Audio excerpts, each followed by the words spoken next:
So I'd like to share some of the key findings with you.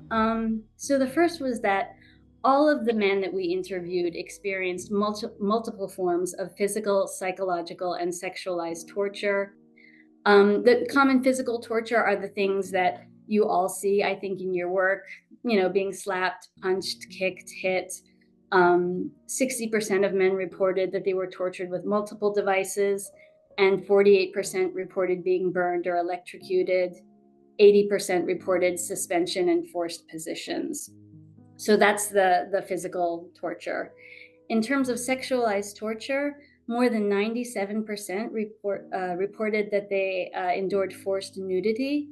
More than 94% experienced verbal sexualized abuse.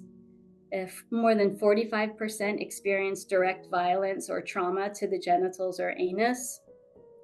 More than 43% were forced to witness others who were being sexually abused and tortured. And almost 10% of men in our cohort reported rape. So during the detention, of course, there was near universal reporting that during detention there was acute pain, bleeding, skin infections, sleep disturbances, fear, sadness, anxiety. All of this, of course, was very prevalent, as the men reported it, very prevalent during detention.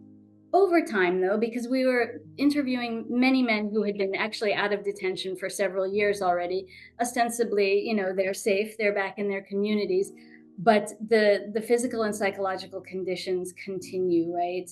So many of the ones that remained were psychological, avoidance, intrusive memories, lack of trust, isolation, anger, low self-esteem. Many still had chronic pain from different conditions, and many were suffering from depression and anxiety for many years.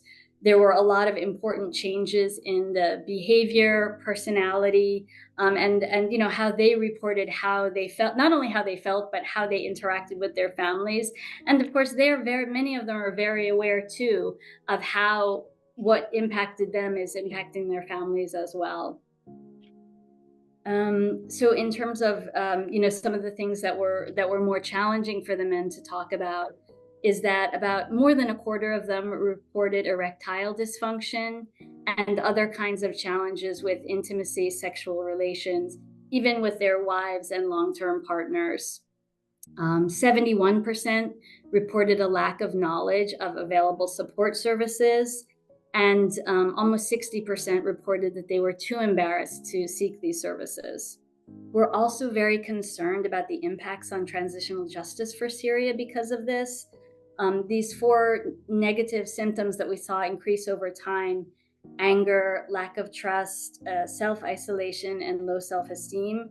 These symptoms can be drivers of violence within families and communities.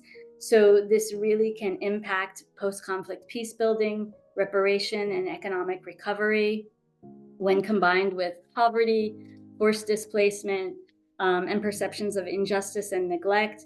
These are recognized risk factors for radicalization and extremism, and really pose a lot of risks and uncertainty, I think, for a future Syria. The third point is about the radiating impacts amongst family and friends and community.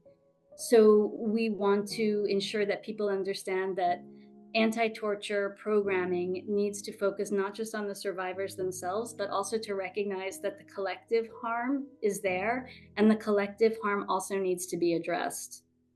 So, work through stigma has already been mentioned a couple of times, because I think it cannot be stressed enough how important stigma is and the role that it plays in preventing people from moving on, from seeking justice, from seeking health services, psychological care, and things like that.